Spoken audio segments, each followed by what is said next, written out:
Hello students, कैसे हो आप लोग। बेटा मैं विक्रम पीजीटी कॉमर्स स्वागत करता हूं आपका अपनी अकाउंटेंसी की क्लास में।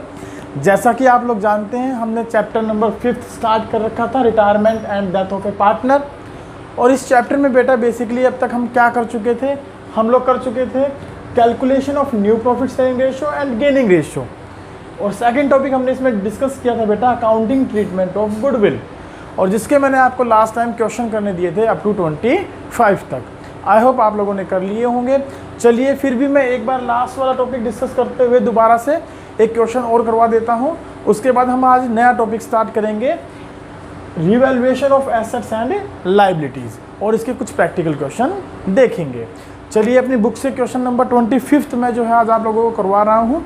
क्वेश्चन नंबर 25 क्या है ज़रा देखिएगा। क्वेश्चन नंबर 25 पेज नंबर है आपकी बुक में 5.113 पर क्वेश्चन नंबर 25 मैं करवा रहा हूँ। क्वेश्चन है XYZ तीन पार्टनर हैं बेटा, XYZ तीन पार्टनर हैं जिनका प्रॉफिट शेयरिंग रेशियो दिया है 3:2:1। और इसमें लिखा हुआ है बेटा Y retires and selling is share to X and Z। Y जो है वो रिटायर्स हुए हैं यहाँ पर, and he is selling his share. उन्होंने अपना हिस्सा बेच दिया। किसको बेच दिया बेटा? X को और Z को, X को और Z को उन्होंने अपना हिस्सा बेच दिया। टोटल 1,60,000 रुपये में, टोटल 1,60,000 रुपये में बेच दिया। और कैसे कैसे बेचा है? X को तो देंगे, X से तो लेंगे बेटा 1,00,000 रुपये, X को बेचा है 1,00,000 रुपये में, और Z को बेचा 60,000 रुपये में। X को बेचा है 1,00,000 रुपये में और Z को 60,000 रुपये में, और टोटल जो है वो 1,60,000 रुपये में जिसने अपना हिस्सा सेल किया है। The profit for the year after Y's retirement, Y की रिटायरमेंट के बाद, आफ्टर वाइज रिटायरमेंट, Y की रिटायरमेंट के बाद profits of the firms are rupees 2,40,000। 2,40,000 रुपये के फर्म को क्या हुए हैं बेटा? प्रॉफिट हुए हैं। Pass necessary entries to record the sale of Y's share to X and Z and distribute profit between X and Z। हमें दो काम करके दिखाने हैं।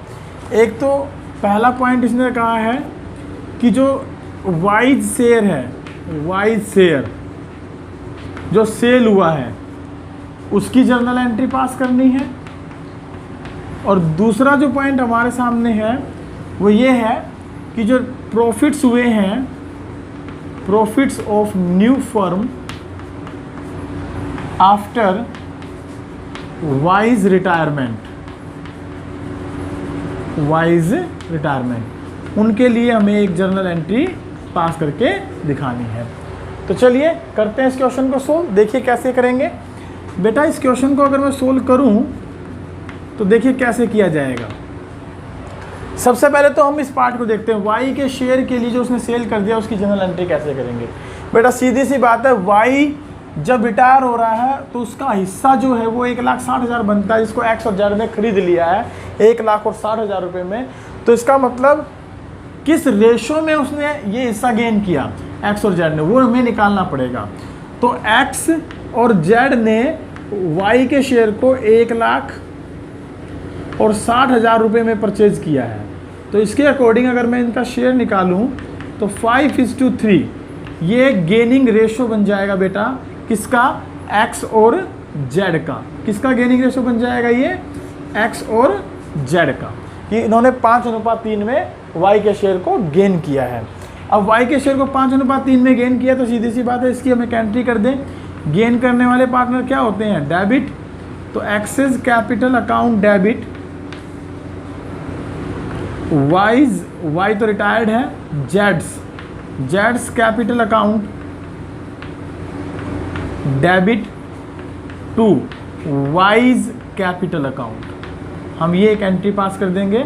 और वाई का टोटल शेयर था बेटा 1,60,000 रुपये, जिसको कि 1,00,000 रुपये में तो इसने ले लिया और 60,000 रुपये में इसने ले लिया।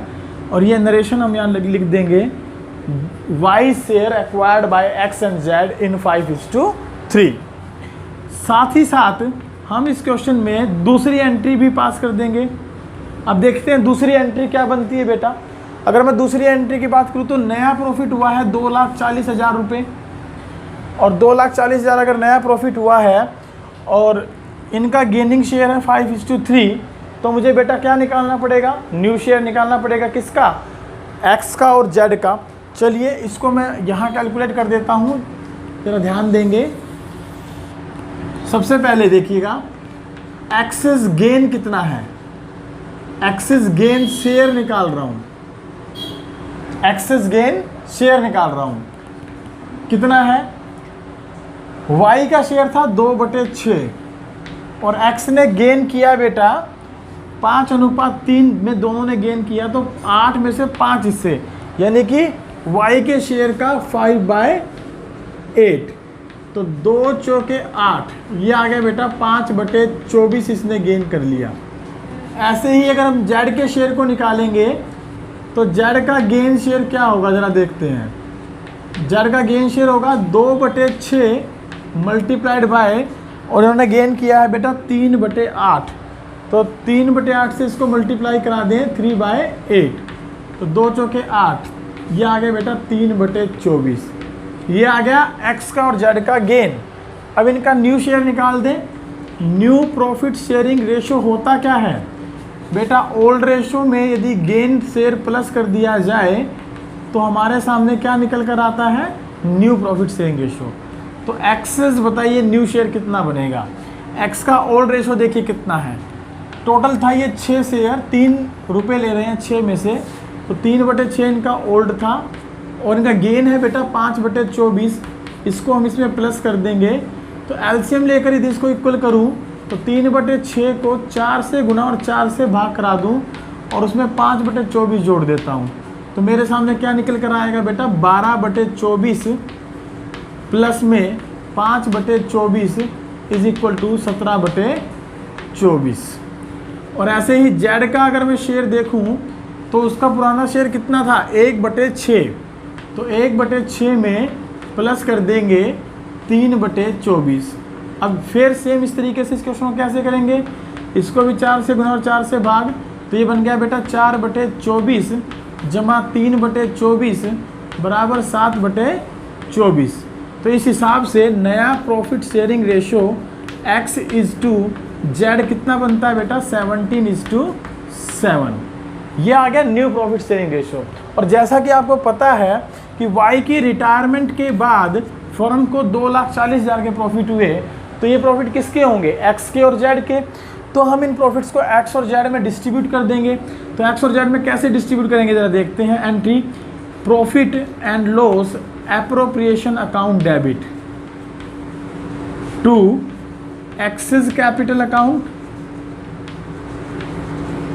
टू जेड्स कैपिटल अकाउंट। ये जो प्रॉफिट हुए हैं ये हम प्रॉफिट एंड लॉस एप्रोप्रिएशन से डिस्ट्रीब्यूट कर देते हैं बेटा। 2,40,000 और 17:7, जिसका टोटल बनता है 24 से अगर मैं भाग करूं तो 1,70,000 रुपये इसके हिस्से में और 70,000 रुपये इसके हिस्से में आ जाएंगे। और नरेशन लिख देंगे, profits distributed in 17:7 new ratio among x and Z. I hope आपको ये क्वेश्चन नंबर 25 समझ में आया होगा। चलिए अब देखते हैं अपना नया topic, revaluation of assets and liabilities. और इसके लिए हम क्वेश्चन नंबर 26 से स्टार्ट करते हैं बेटा। क्वेश्चन नंबर 26 हम देखेंगे ऑनवर्ड, उसके बाद 2-4 क्वेश्चन करेंगे और अपना नया टॉपिक एक और जो है कंटिन्यू करेंगे, accounting treatment of accumulated profit losses and reserves. तो revaluation of assets and liabilities में क्वेश्चन नंबर 26 करवाने से पहले थोड़ा सा मैं बेसिक इसके बारे में बता देता हूँ। आइए देखते हैं बेसिक क्या है।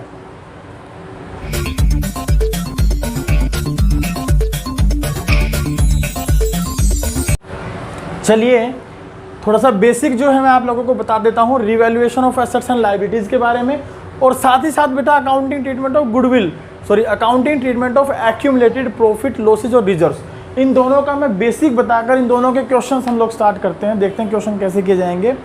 तो बेसिक क्या है जरा देखते हैं। सबसे पहले रीवैल्यूएशन अकाउंट के बारे में बात करते हैं बेटा। रीवैल्यूएशन अकाउंट, अगर मैं बात करूं रीवैल्यूएशन अकाउंट की, तो शायद हमने चैप्टर नंबर 4, चैप्टर नंबर 3 में भी इस टॉपिक के बारे में बहुत अच्छे से डिस्कशन किया था और वहाँ पर मैंने बड़े डिटेल से इनके बारे में बताया है कि रिवैल्यूएशन अकाउंट हम कहते किसे हैं, क्यों बनाया जाता है, किस लिए बनाया जाता है, क्या पर्पज़ है बनाने का। फिर भी मैं बेसिक से यहाँ डिस्कस कर रहा हूँ ताकि आप लोग इसको एक बार दोबारा से रिकैप कर सकें। बेटा रिवैल्यूएशन अकाउंट का मतलब होता है पुनर्मूल्यांकन खाता, पुनर्मूल्यांकन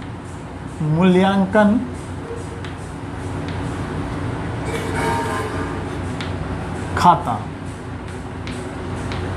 यानी ऐसा अकाउंट जिसमें हम किसी चीज़ का पुनर्मूल्यांकन करते हैं। किसी चीज़ का क्या, सीधी सी बात है, हमने लिखा revaluation of assets and liabilities, तो हम यहाँ किसका पुनर्मूल्यांकन करते हैं, किसका रिवैल्यूएशन करते हैं, एसेट्स का एंड लायबिलिटीज़ का।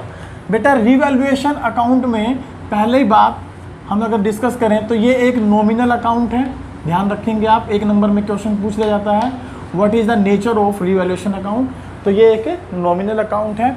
दूसरी बात, for what purpose is we opened it, for bringing book values of assets and liabilities. Assets और लायबिलिटीज जो होती हैं उनकी जो बुक वैल्यू होती है उनको हम इक्वल टू मार्केट वैल्यू लेकर आते हैं। पर्पज़ क्या बनाने का, जो हमारी एसेट्स और लायबिलिटीज़ की बुक वैल्यू है उनको मार्केट वैल्यू के इक्वल ले आए। क्यों? क्योंकि बेटा जब एक पार्टनर रिटायरमेंट लेता है या उसकी डेथ होती है तो उस कंडीशन में ये देखा जाता है कि हमने उसको क्या क्या देना है। तो जो रिटायरिंग पार्टनर होता है जब उसको हम कोई चीज़ पार्टिकुलरली देते हैं तो उसमें एक हिस्सा एसेट्स और लायबिलिटीज़ के रीवैल्यूएशन पर होने वाले प्रॉफिट या लॉस का भी होता है। तो इसका मतलब इसको बनाते हैं तो क्या शो करता है ये, इट शोज द प्रॉफिट्स और losses on revaluation of assets and liabilities. Assets और लायबिलिटीज़ के कारण जो हमारा प्रॉफिट या लॉस होता है उसका प्रॉफिट या लॉस कैलकुलेट करने के लिए हम इसको निकालते हैं और इसमें जो भी हिस्सा रिटायरिंग पार्टनर का या डिसीज पार्टनर का बनता है वो उसको दे दिया जाता है। तो इसका मतलब है इसके होने वाले प्रॉफिट एंड लॉस को हम डिस्ट्रीब्यूट कर देते हैं, डिस्ट्रीब्यूटेड अमंग, किस में बांट दिया जाता है बेटा, among the all partners. All partners का मतलब है ओल्ड पार्टनर्स, जिसमें कि रिटायरिंग पार्टनर भी शामिल है, इंक्लूडिंग रिटायरिंग पार्टनर भी शामिल है।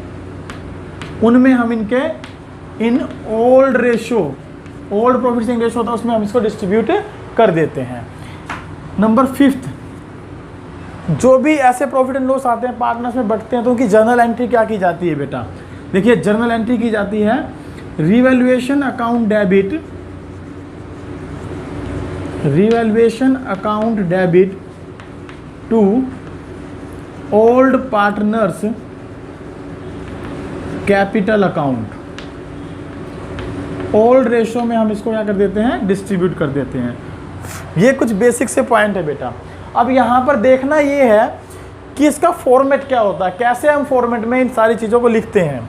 तो यहाँ मैं छोटा सा फॉर्मेट बना देता हूँ रिवैल्यूएशन अकाउंट का। आप देखें ये रिवैल्यूएशन अकाउंट का फॉर्मेट रहेगा बेटा, ये डेबिट साइड होती है, ये क्रेडिट साइड होती है। हम रिवैल्यूएशन अकाउंट का फॉर्मेट बना रहे हैं, ये अमाउंट डेबिट और ये अमाउंट क्रेडिट। यहाँ रुपीज़ लिख देते हैं, यहाँ रुपीज़ लिख देते हैं, ये पार्टिकुलर्स,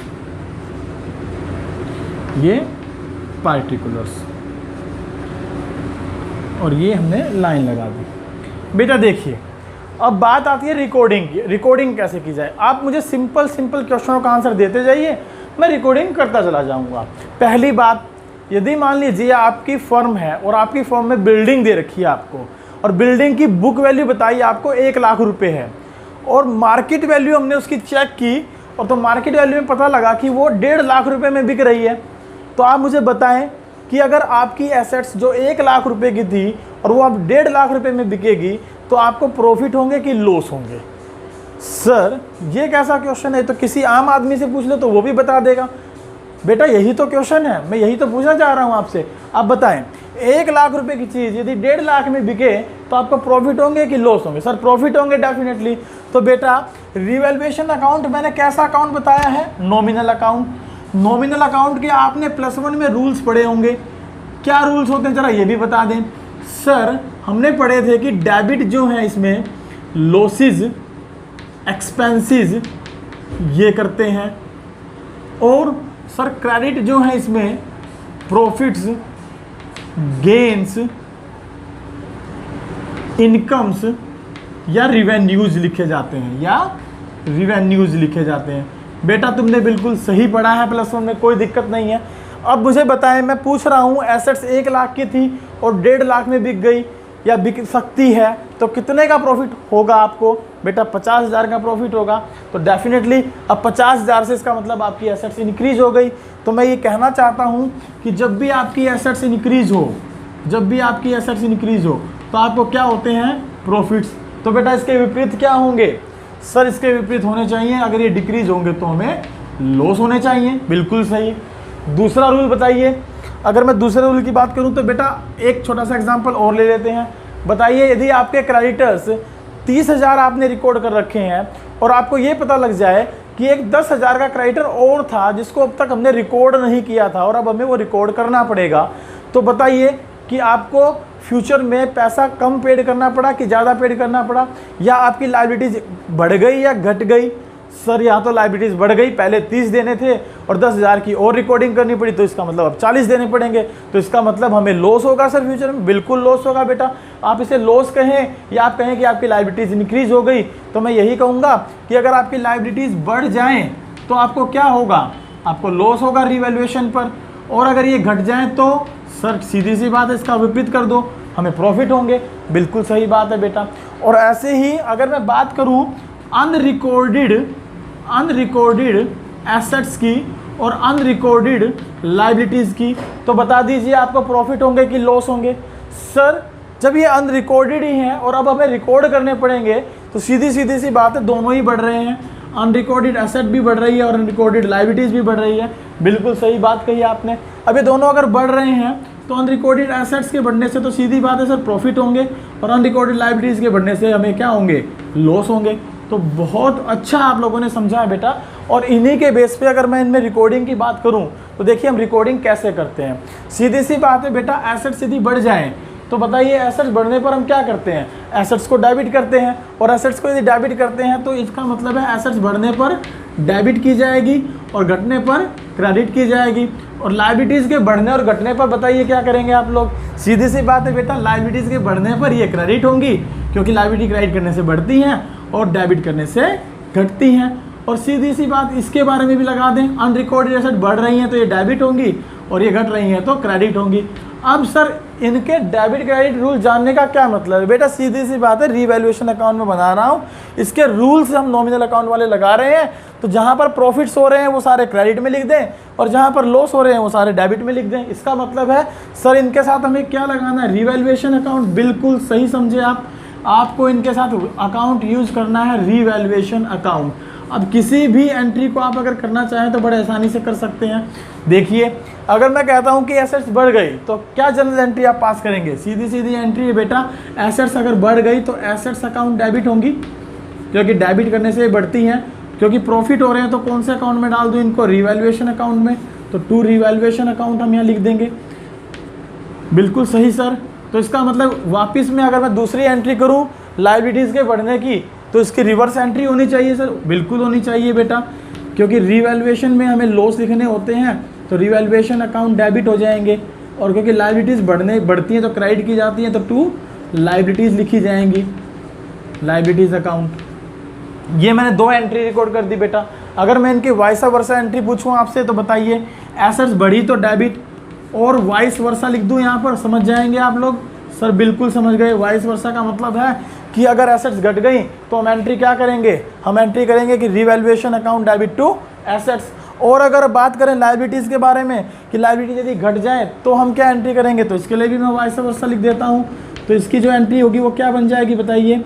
सर इसकी एंट्री बन जाएगी liabilities account debit to revaluation account. और ये अनरिकॉर्डेड एसेट्स अनरिकॉर्डेड लायबिलिटीज़ दोनों बढ़ रहे हैं, तो जो एसेट्स के इंक्रीज होने की एंट्री है वो कर देंगे और जो लायबिलिटीज़ के बढ़ने की एंट्री है वो कर देंगे। तो इस तरीके से इन पॉइंट्स को हम इस अकाउंट में यदि लिखें तो कैसे लिखे जाएंगे बेटा? जब यहाँ एसेट्स बढ़ती हैं तो लिखेंगे बाय एसेट्स अकाउंट और ये एसेट्स इंक्रीज हुई, और अगर एसेट्स घटेंगी तो हम लिख देंगे टू एसेट्स अकाउंट, ये एसेट्स डिक्रीज हुई। और अगर मान लीजिए लायबिलिटीज़ घटती हैं तो हम लिख देंगे बाय लायबिलिटीज़ अकाउंट, क्योंकि प्रॉफिट होंगे क्योंकि लायबिलिटीज़ घट गई। और अगर लायबिलिटीज़ बढ़ेंगी तो हम लिख देंगे टू लायबिलिटीज़ अकाउंट, क्योंकि लायबिलिटीज़ बढ़ गई तो हमें लॉस हो गया। और अगर अनरिकॉर्डेड एसेट्स हैं तो हम लिख देंगे बाय अनरिकॉर्डेड एसेट अकाउंट, और अनरिकॉर्डेड एसेट्स बढ़ती हैं तो हम यहाँ प्लस में डाल देंगे, और साथ ही साथ अनरिकॉर्डेड लायबिलिटीज़ हैं तो अनरिकॉर्डेड लायबिलिटीज़ लिख दी जाएंगी, और ये हमारी बढ़ रही हैं तो ये भी इंक्रीज हो गई। अब इनके प्लस माइनस करने पर या तो आपको प्रॉफिट होगा या आपको लॉस होगा। बेटा इनके प्रॉफिट और लॉस का रूल अगर मैं बताऊं तो आप मुझे सिंपल सी एक बात बता दें कि नॉमिनल अकाउंट में क्रेडिट बैलेंस क्या शो करते हैं, इनकम्स, डेबिट बैलेंस क्या शो करते हैं, लॉसेस या एक्सपेंसेस। तो सीधी सी बात है, यदि डेबिट साइड ज़्यादा हो रिवैल्यूएशन अकाउंट की क्रेडिट साइड से तो आपको लॉस होगा, और इसके विपरीत यदि क्रेडिट साइड बड़ी है डेबिट साइड से तो आपको इनकम होगी। तो ये तो आप इनकम और लॉस निकाल कर अकॉर्डिंगली डिस्ट्रीब्यूट कर देंगे, और डिस्ट्रीब्यूट करेंगे तो हम क्या एंट्री पास करेंगे, हम ये एंट्री पास करेंगे। अगर ये ज़्यादा है तो टू पार्टनर्स कैपिटल अकाउंट लिख देंगे यहाँ पर, टू पार्टनर्स कैपिटल अकाउंट, और अगर ये ज़्यादा है तो हम यहाँ लिख देंगे बाय पार्टनर्स कैपिटल अकाउंट। और ये जो डिस्ट्रीब्यूट होंगे मैंने आपको ऊपर पहले ही एंट्री बता दी, ये लॉस को डिनोट करता है, ये प्रॉफिट को डिनोट करता है, और एंट्री मैंने आपको बता ही रखी है कि revaluation account debit to partners capital account, हम ये जनरल एंट्री पास कर देंगे इन केस ऑफ प्रॉफिट, और लॉस के केस में ये एंट्री वाइस वर्सा हो जाएगी। आई होप आपको जो है ये रिवैल्यूएशन का पूरा टॉपिक अच्छे से समझ में आ गया होगा। साथ ही साथ बेटा मैं आप लोगों को डिस्कस कर देता हूँ accumulated profit, losses and reserves को कैसे ट्रीट किया जाता है। उसकी एंट्री ज़्यादा लंबी चौड़ी गाथा नहीं है, उनको मैं यहाँ आप लोगों के साथ डिस्कस कर देता हूँ, शायद आप इसको बहुत अच्छे से समझ जाएंगे। देखिएगा यहाँ पर मैं इनको ट्रीट करके आपको बता देता हूँ कैसे ये ट्रीट किए जाएंगे।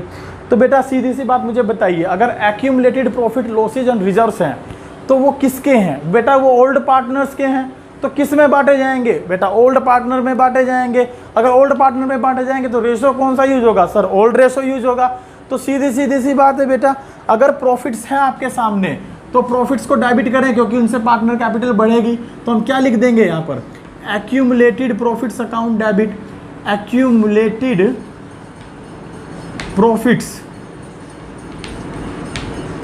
अकाउंट डेबिट, और बटेंगे किस में? ये ओल्ड पार्टनर्स में। तो to old partners capital account. Sir profit के केस में यदि ये एंट्री हो तो क्या लॉस में उल्टी कर देंगे? बिल्कुल सही बेटा, लॉस के केस में क्या एंट्री कर देंगे? Old partners capital account debit to accumulated losses. Sir एक बात नहीं समझ पा रहे हैं हम, बताओ बेटा। सर ये एक्यूमुलेटेड प्रॉफिट लॉसेज होते क्या हैं ये तो बताइए बेटा। एक्यूमुलेटेड प्रॉफिट लॉसेज का मतलब होता है वो प्रॉफिट वो लॉस जिनको कि अब तक हमने डिस्ट्रीब्यूट नहीं किया है, फर्म में रखे हुए हैं। अगर प्रॉफिट बचा के रखे हैं तो वो फ्यूचर कॉन्टीजेंसीज के लिए रखे गए होंगे, और अगर लॉसेज है तो किसी साल हमें लॉस हुआ है, उसको कंपनसेट करने के लिए प्रॉफिट नहीं था, इसलिए हमने उसका लॉस का बैलेंस शो कर दिया। अब इनमें आता क्या क्या है जरा वो देख लेते हैं। अगर मैं बात करूं एक्यूमुलेटेड प्रॉफिट्स की, एक्यूमुलेटेड प्रॉफिट्स की, तो बेटा इसमें हम क्या क्या शामिल करते हैं जरा देखिए। इसमें हम शामिल करते हैं जर्नल रिजर्व के बैलेंस को, इसमें हम शामिल करते हैं प्रॉफिट एंड लॉस का क्रेडिट बैलेंस, इसमें हम शामिल करते हैं रिजर्व फंड, इसमें हम शामिल करते हैं वर्कमैन कंपनसेशन रिजर्व, इसमें हम शामिल करते हैं इन्वेस्टमेंट फ्लक्चुएशन रिजर्व, इसमें हम शामिल करते हैं कंटिंजेंसी रिजर्व, कंटिंजेंसी रिजर्व, ये हम इसमें शामिल करके चलते हैं, इसमें हम ये शामिल करके चलते हैं। और अगर बात करें एक्यूमुलेटेड लॉसेज की, एक्यूमुलेटेड लॉसेज की, तो बेटा इसमें हम क्या शामिल करके चलते हैं, इसमें शामिल करके चलते हैं प्रॉफिट एंड लॉस का debit balance, profit and loss का डेबिट बैलेंस, इसमें हम शामिल करके चलते हैं advertisement, advertisement expenditure, suspense account, इसमें हम शामिल करके चलते हैं profit and loss debit balance, advertisement expenditure और deferred revenue, deferred revenue expenditure, ये हम इसमें शामिल करके चलते हैं। तो जब भी ये एक्यूमुलेटेड प्रॉफिट या लॉसेज हमें गिवन हो तो हम इनके लिए एंट्री क्या पास करेंगे बेटा, accumulated profit account debit to partner capital account, profits को बांटने की, यानी कि general reserve account debit, profit and loss account debit, reserve fund account debit, workman compensation reserve account debit, investment fluctuation reserve account debit, contingency reserve account debit to old partners capital account, और ये बढ़ जाएंगे बेटा old ratio में। और अगर losses की बात करें तो partners capital account debit to profit and loss, to advertisement suspense, to deferred revenue expenditure, और ये भी डिस्ट्रीब्यूट हो जाएंगे बेटा ओल्ड रेशो में। यहाँ पर एक छोटी सी बात आप नोट कर लेंगे, यदि वर्कमैन कंपनसेशन रिजर्व के अगेंस्ट कोई क्लेम दिया है तो पहले हम उस क्लेम को कंपनसेट करते हैं, और अगर कुछ पैसा बच जाए रिजर्व में तो वो पार्टनर में बांट दिया जाता है। और ऐसे ही दूसरा पॉइंट, यदि इन्वेस्टमेंट फ्लक्चुएशन रिजर्व है और अगर अगेंस्ट में एसेट्स में ऐसा इन्वेस्टमेंट भी दी है तो जितना भी इन्वेस्टमेंट की वैल्यू में इंक्रीज डिक्रीज होगा, इन डिक्रीज मैक्सिमम हम डिक्रीज की बात करें तो डिक्रीज होगा, उसको इन्वेस्टमेंट फ्लक्चुएशन रिजर्व से कंपनसेट करेंगे। वो रिवैल्यूएशन में तब तक नहीं लिखा जाएगा जब तक कि इन्वेस्टमेंट फ्लक्चुएशन रिजर्व कम ना पड़ जाए। तो इसलिए अगर उसमें इन्वेस्टमेंट की वैल्यू में यदि कमी आई है तो फ्लक्चुएशन रिजर्व से पूरा करें और बचा हुआ प्रॉफिट पार्टनर में डिस्ट्रीब्यूट कर दें। आई होप आपको ये दोनों टॉपिक अच्छे से समझ में आ गए होंगे, accounting treatment of revaluation of assets and liabilities and accounting treatment of accumulated profit losses and reserves. इनके प्रैक्टिकल क्वेश्चन हम जो हैं करेंगे, तब तक के लिए आप इसको स्क्रीनशॉट ले लीजिए और इनको नोट्स इसके जो है मेंटेन कर लीजिए। आइए देखते हैं क्वेश्चन नंबर 26। आई होप आपको रिवैल्यूएशन अकाउंट और एक्यूमुलेटेड प्रॉफिट एंड लॉसेस का ट्रीटमेंट समझ में आया होगा। तो इनके ट्रीटमेंट को समझने के लिए जल्दी एक प्रैक्टिकल क्वेश्चन करके देखते हैं। क्वेश्चन नंबर 26 में आप लोगों को करवा रहा हूँ। पहले क्वेश्चन नंबर 26, पेज नंबर है हमारा 5.113 पर। ये क्वेश्चन क्या कहता है जरा देखिए। ABC were partner sharing profit and losses in the ratio 5:3:2। Ratio दिया है बेटा ABC का, ABC 5:3:2। Following was their balance sheet as on 31st March 2020. Liabilities and assets हमें गिवन है। लाइबिलिटीज़ में सन्ड्री क्रेडिटर्स 1,20,000 के, कैपिटल ABC की total मिलाकर 8 लाख रुपये, cash at bank 34,000, sundry debtor 1,50,000 रुपये, less provision for doubtful dates 9,000 रुपये, स्टॉक 1,45, प्लांट 2 लाख रुपये, लैंड एंड बिल्डिंग 4 लाख रुपये। और कुछ एडजस्टमेंट दी हैं और लिखा है कि ए ने रिटायरमेंट ली, ए ने रिटायरमेंट ली है।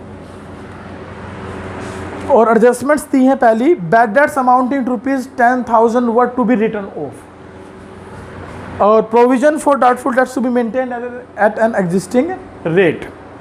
सेकेंड एडजस्टमेंट है an unrecorded creditor of 20,000 will be taken into account. Third one है provision is to be made for legal damages amounting to ₹25,000। There is a liability of 15,000 for outstanding salary. Sundry creditors to be reduced by 8,000 being a liability not payable. Stock be increased by ₹15,000 and plant is to be reduced to ₹1,80,000। Pass journal entries to give effect to about adjustment and prepare revaluation account. बेटा हमें दोनों चीज़ें बनानी है, journal entry भी बनानी है और रिवैल्यूएशन अकाउंट भी बनाना है। चलिए स्टार्ट करते हैं जर्नल एंट्री से पहले।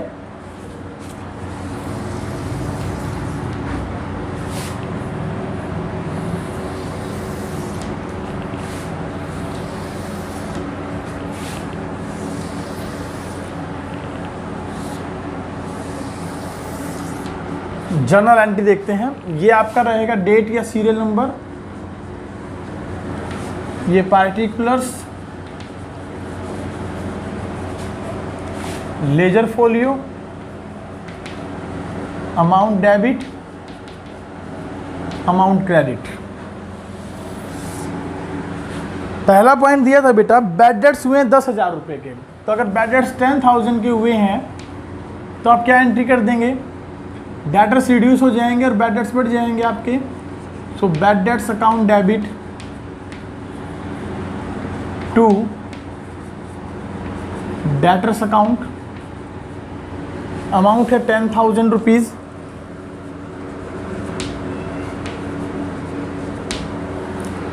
और इसमें लिखा है बेटा नया प्रोविजन जो है वो सेम रेट से बनाना है। इसके बारे में हम बाद में बात करते हैं, पहले हमें देखो कि ओल्ड प्रोविजन कितना दिया है। 9,000 रुपये का ओल्ड प्रोविजन दिया है बेटा, तो जो बैड डेट्स हुए हैं उनकी पूर्ति हम किस में से करते हैं, ओल्ड प्रोविजन में से। तो इसकी नरेशन आप लोग लिख देंगे bad debts increase, bad debts of ₹10,000, एक लाइन लगा दें। दूसरा पॉइंट, ये जो बैड डेट्स हुए इनको प्रोविजन में से आप कंपनसेट करें। Provision for doubtful dates account debit, ये है हमारे पास 9,000 रुपये के, जबकि प्रोविजन जो कि बैड डेट्स जो हैं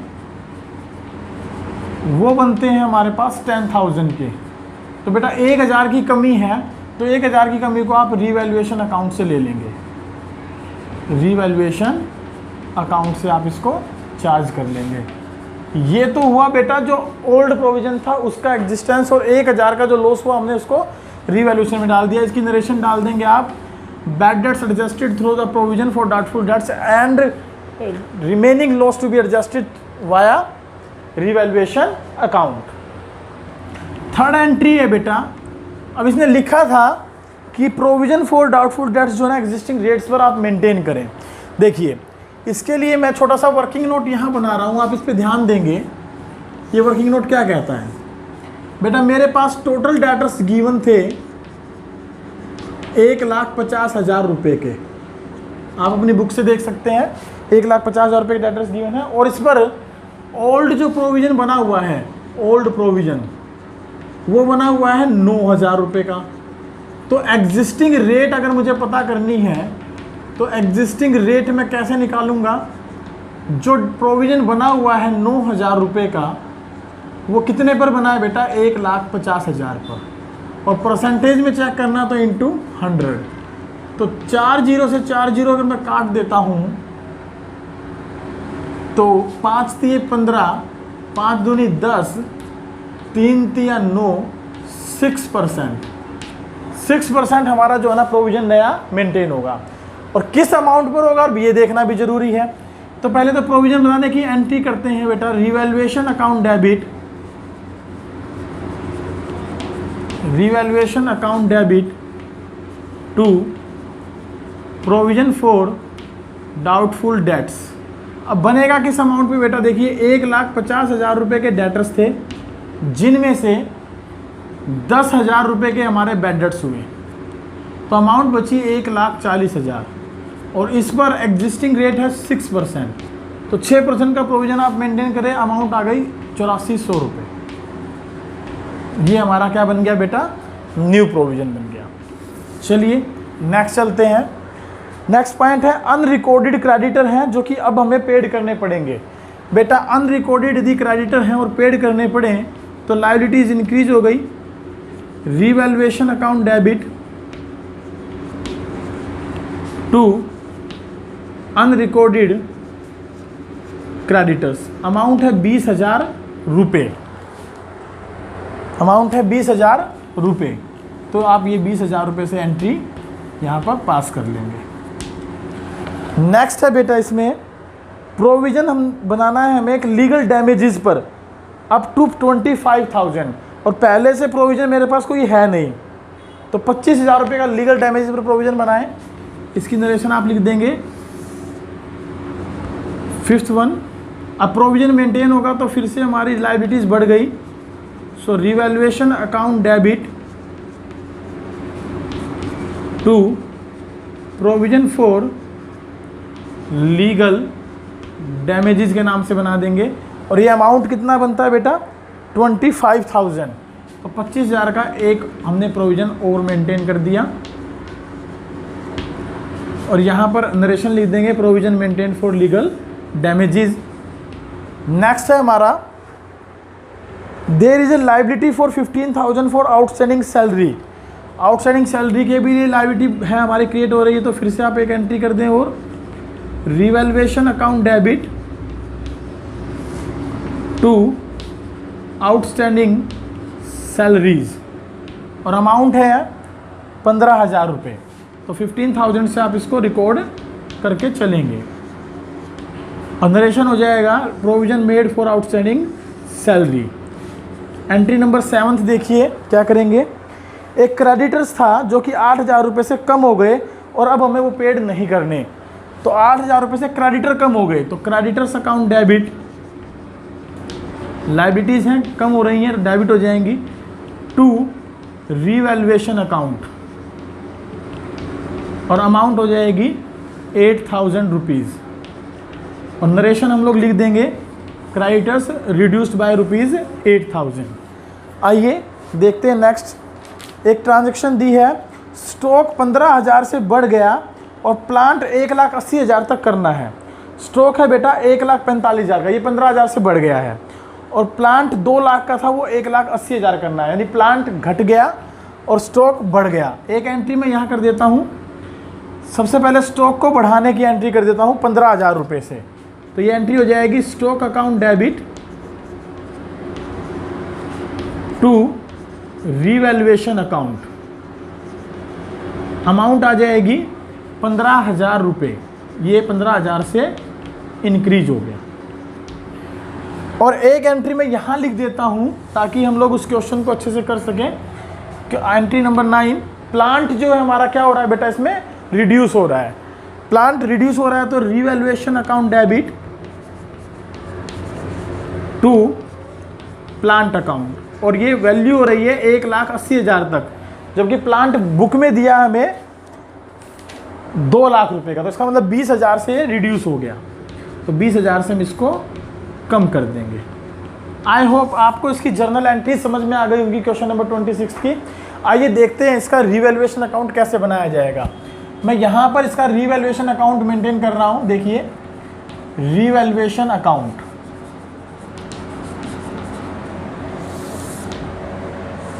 मैं सीधा सीधा लिख देता हूँ, आप इसके फॉर्मेट को प्रॉपर तरीके से बनाएंगे।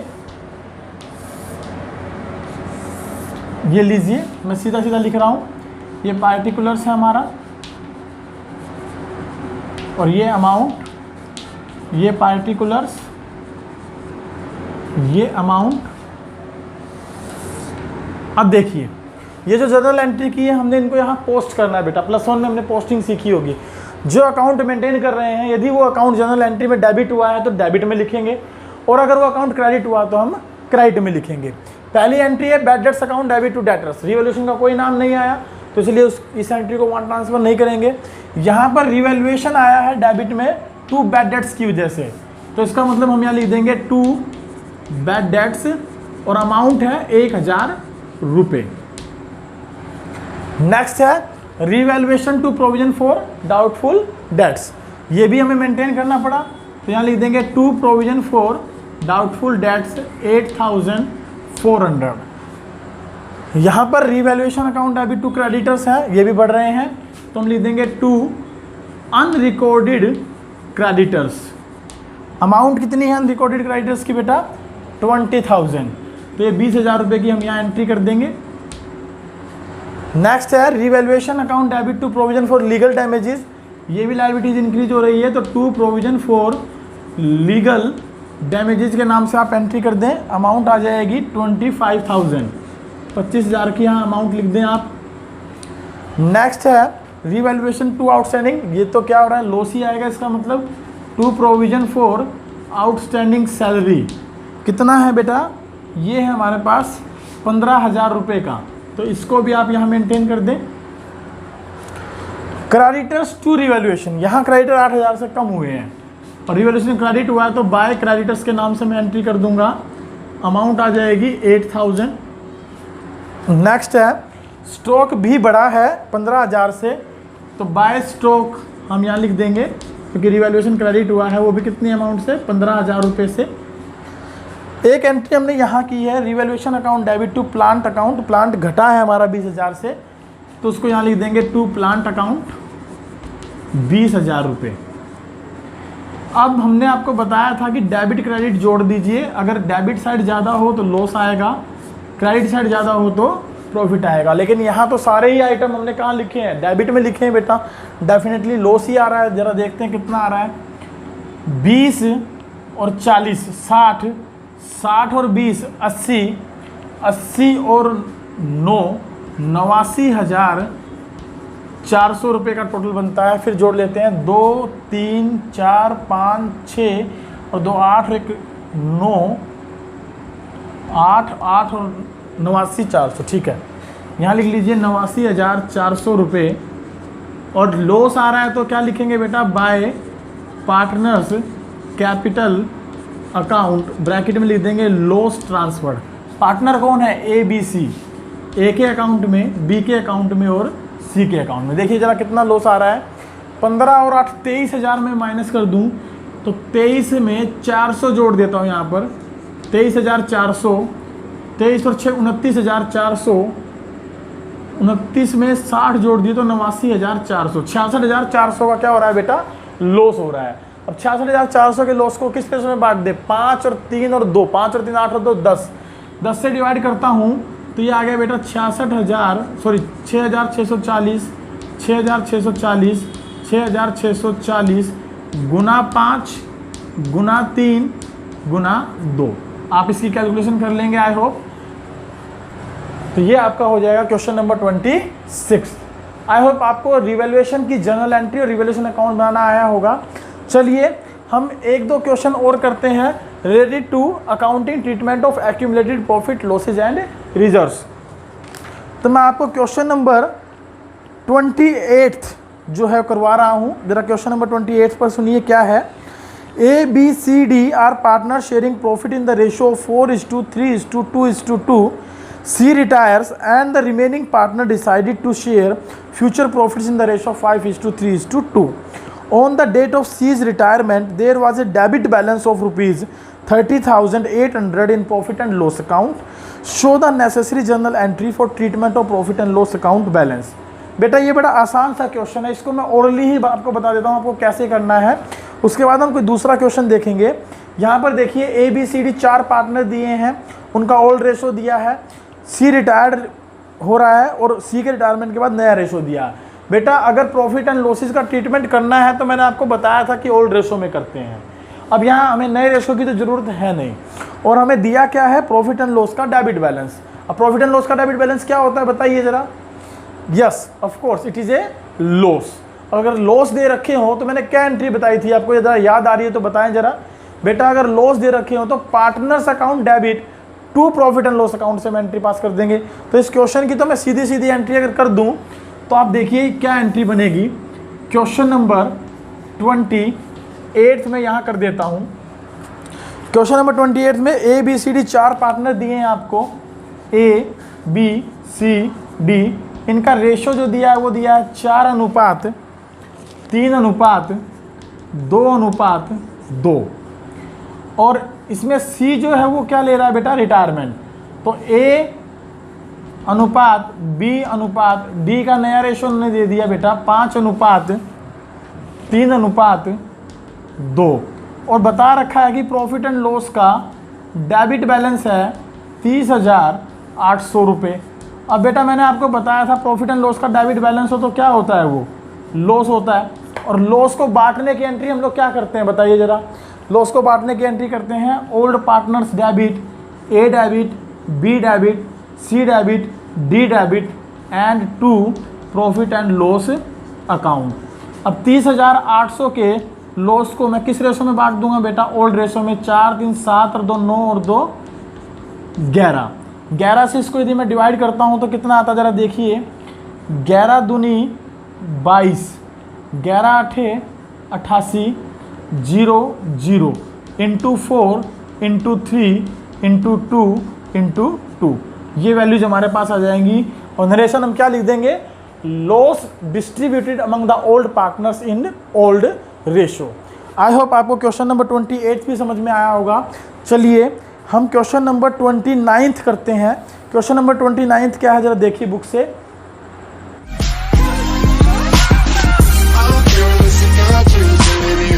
क्वेश्चन नंबर 29 देखिए। क्वेश्चन नंबर 29 है, A B C are partner sharing profit and losses in the ratio of 2 to 1। मैं लिख देता हूँ साथ साथ बेटा। हम क्वेश्चन नंबर कर रहे हैं 29, पेज नंबर है 5.114 और दिया है ए बी सी और इनका रेशो दिया है हमें, दैट इज 2:1।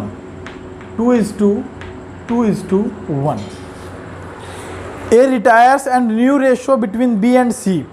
इनमें से ए ने रिटायरमेंट ली है और बी और सी का नया रेशो में दिया है बेटा 3:2, 3:2। Give journal entries on A's retirement in the following cases. हमें जर्नल एंट्रीज बतानी है इन द फॉलोइंग केसेस। चलिए देखते हैं केस क्या है। केस 1 में हमें दिया है workman compensation reserve. Workman compensation reserve 1,20,000 रुपये का, और साथ में दिया है बेटा claim, workman compensation claim ₹1,50,000। Sorry. और केस नंबर 2, केस 2 में देखिए क्या दिया है। Investment fluctuation reserve is ₹40,000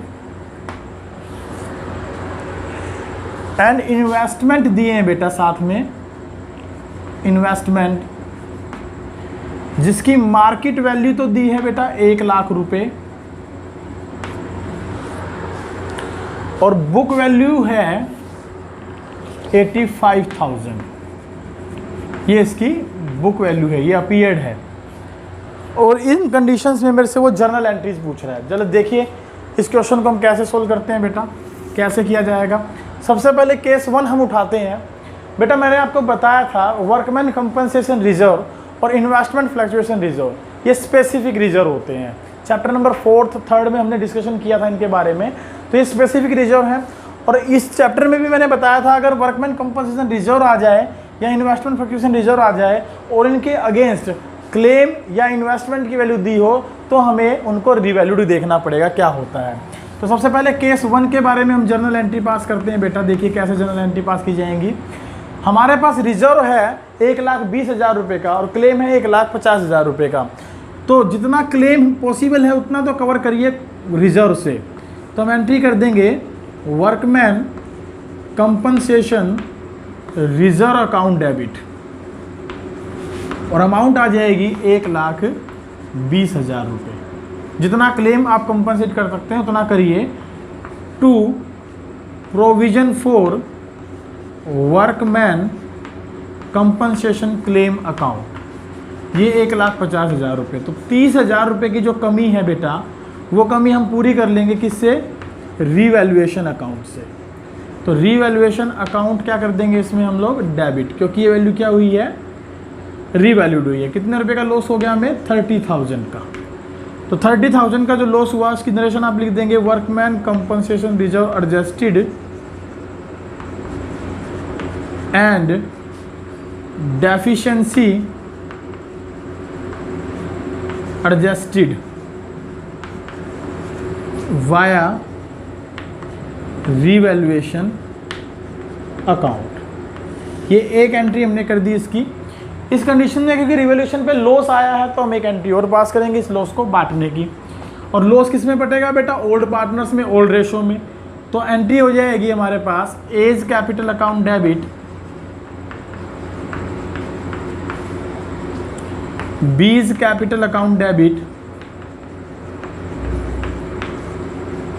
seize capital account debit to revaluation का लॉस है बेटा। ये हमारा लॉस यहाँ है, रिवैल्यूएशन अकाउंट। बांटिए 30,000 को, रेशो है 2 2 1, 2 2 4 और 1 5, तो 5 6 के 30, 6,000 इसके हिस्से में, 6 दूनी 12 इनके हिस्से में और 6 दूनी 12 इनके हिस्से में। नरेशन हो जाएगी revaluation loss transfer to partner capital account. चलिए केस नंबर 2 भी देख लेते हैं साथ साथ इसका।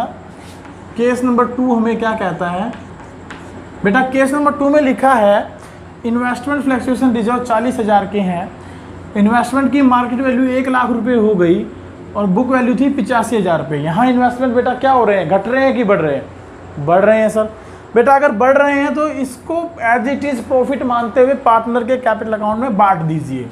एंट्री हो जाएगी investment fluctuation reserve account debit. Amount है कितनी बेटा? 40,000 की, तो 40,000 रुपये यहाँ लिख दीजिए। To A's capital account, to B's capital account, to C's capital account. Amount 40,000 को 2 2 4 और 1 5 से भाग करते हैं तो 5 8 40, 8,000 इसके अकाउंट में, 16,000 इनके में और 16,000 इनके अकाउंट में चले जाएंगे। नरेशन आप लिख देंगे investment fluctuation reserve transfer to partner capital account in case of investment value is increased. क्योंकि लॉस तो हुआ ही नहीं है। अब 15,000 से अगर बढ़ गया है तो आपको पता है हमने रिवैल्यूएशन अकाउंट पढ़ा है, रिवैल्यूएशन का टॉपिक पढ़ा है। अगर इन्वेस्टमेंट की वैल्यू बढ़ जाती है तो किस अकाउंट से एडजस्ट करते हैं बेटा? रिवैल्यूएशन अकाउंट से। तो यहाँ एंट्री आ जाएगी हमारे पास investment account debit, investment account debit to revaluation account, क्योंकि हमें प्रॉफिट हुआ है और एसेट्स इंक्रीज हुई है तो डेबिट हो जाएगी। कितने से इंक्रीज हुई है जरा देखें? 15,000 रुपये के साथ। तो ये एंट्री हो गई हमारी 15,000 के साथ। नरेशन हो जाएगी investment value increase. Third entry हम इसकी क्या पास कर देंगे बेटा? थर्ड एंट्री हम पास कर देंगे जो हमारे पास ये प्रॉफिट आया रिवैल्यूएशन का, इसको पार्टनर के अकाउंट में बांटने की एंट्री। तो revaluation account debit to A's capital account, to B's capital account, to C's capital account. और अमाउंट कितनी है बेटा? 15,000। बांट दो जरा ओल्ड रेशो में, 2 2 4 और 1 5, 5 थी 15, 3,000 इनके अकाउंट में, 6,000 इनके अकाउंट में और 6,000 इनके अकाउंट में। नरेशन क्या हो जाएगी? Revaluation profit transfer to partner capital account. I hope आपको ये दोनों केस समझ में आए होंगे। क्वेश्चन नंबर 29 के। सर हमने इस न्यू रेशो का यूटिलाइजेशन क्यों नहीं किया? बेटा मैंने आपको जब अकाउंटिंग ट्रीटमेंट समझाया था एक्यूमुलेटेड प्रॉफिट एंड लॉसेस का, तो स्पष्ट बताया था कि ये जो पोर्शन होता है ये ओल्ड पार्टनर्स का होता है और ओल्ड रेशो में बांटे जाते हैं।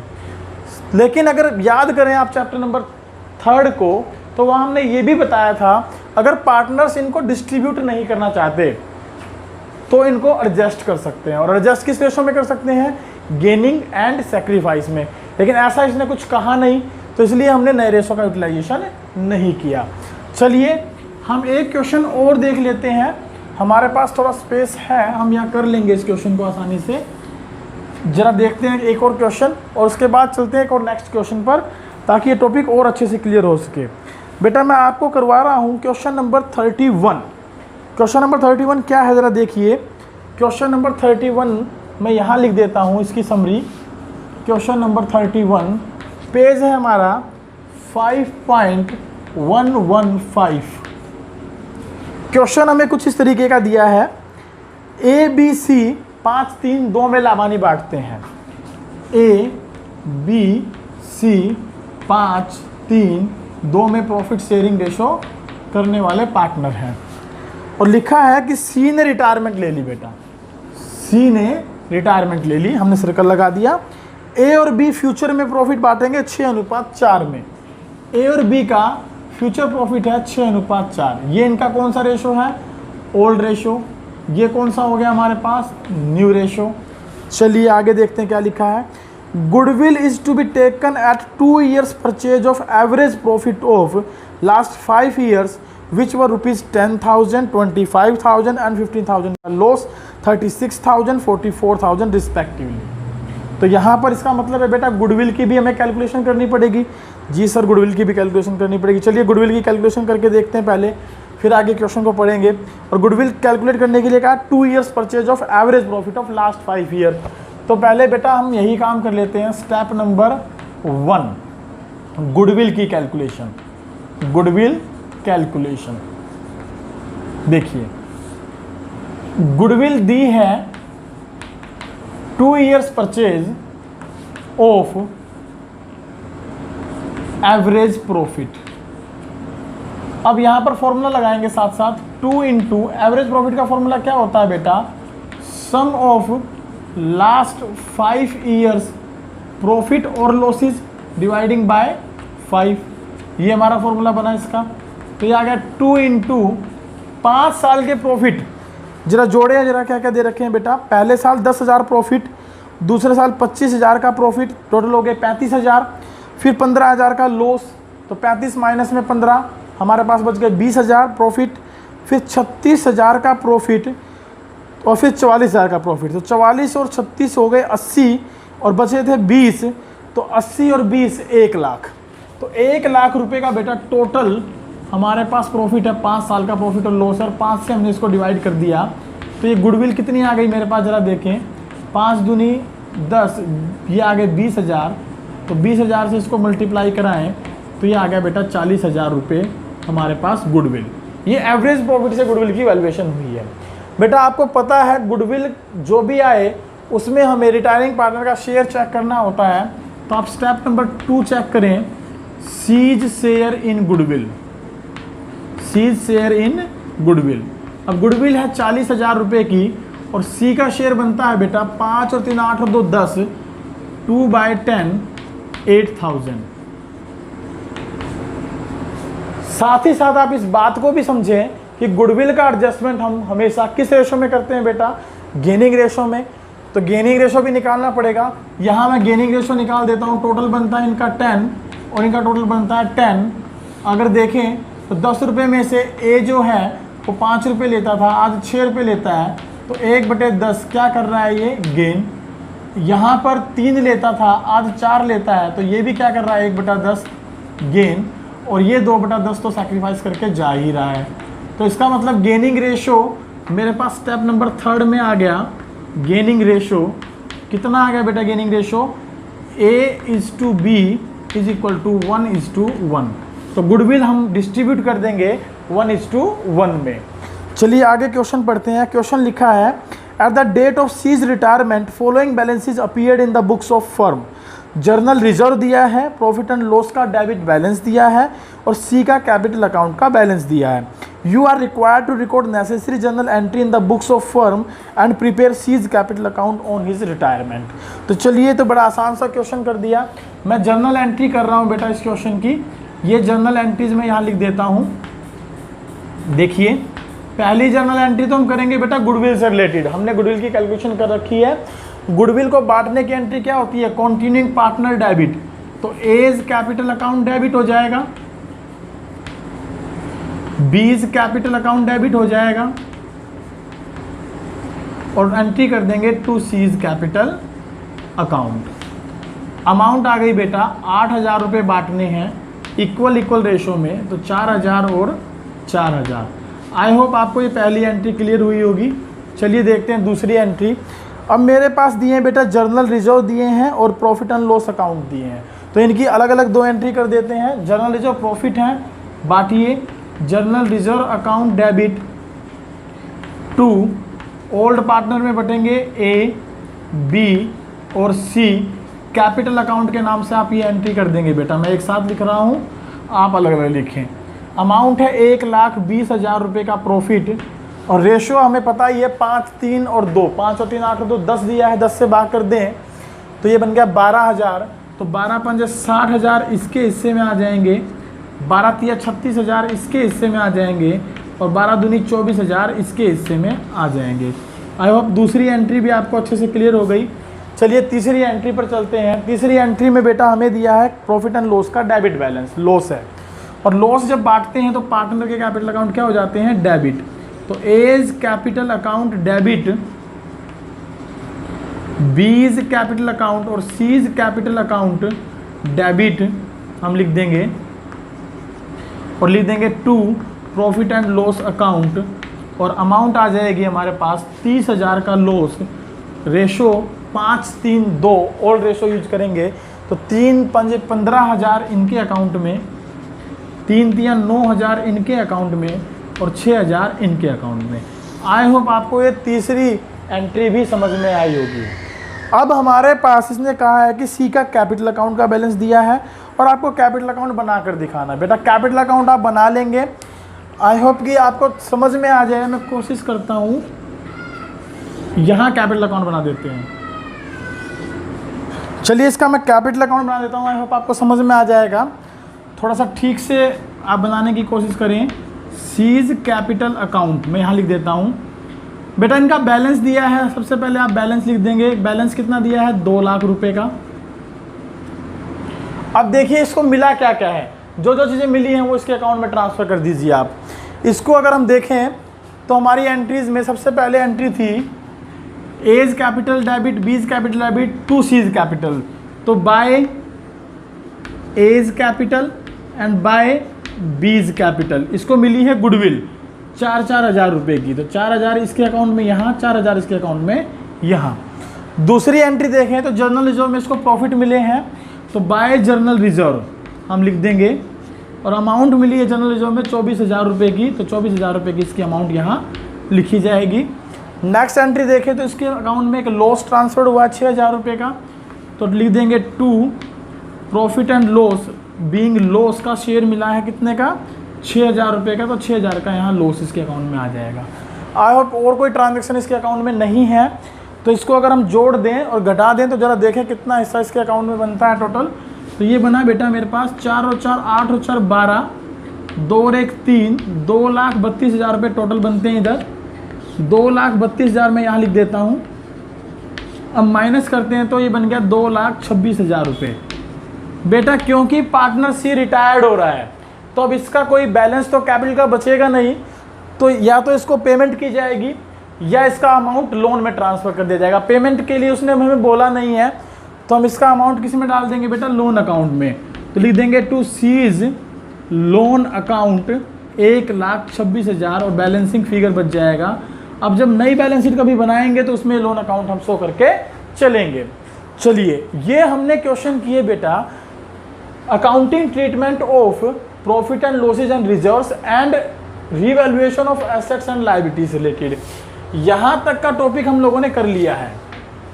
हम अपनी क्लास को यहीं ख़त्म करते हैं, बाकी के क्वेश्चन हम अपनी नेक्स्ट क्लास में देखेंगे। आई होप यहाँ तक आपको ये चारों टॉपिक बहुत अच्छे से समझ में आ गए होंगे। अगर आपने ये 2 टॉपिक अब तक नहीं देखे हैं तो आप मेरा lecture 1, lecture 2, chapter 5 retirement and death of A partner का मेरे YouTube चैनल विक्रम विजय सर्च क्लास के नाम से जो है वहाँ से देख सकते हैं और अपने कंसेप्ट्स को क्लियर कर सकते हैं। और साथ ही साथ बेटा क्योंकि हमने क्वेश्चन किए हैं तो मैं होमवर्क तो ज़रूर देता हूँ, आपको पता है। तो please note down your homework कि आपको करना क्या है। आपके होमवर्क के लिए मैं क्वेश्चन छोड़ रहा हूँ आपके लिए। बेटा do practical question from 32 to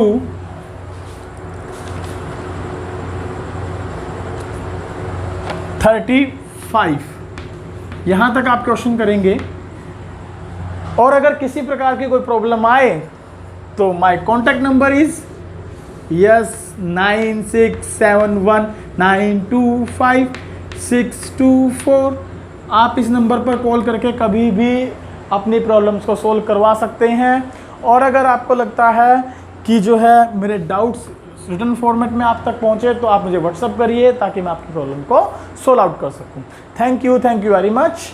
आज की क्लास को यहीं वाइंड अप करते हैं। मिलते हैं नेक्स्ट क्लास में with a new concept, new topic, that is adjustment of partners capital account. Bye bye.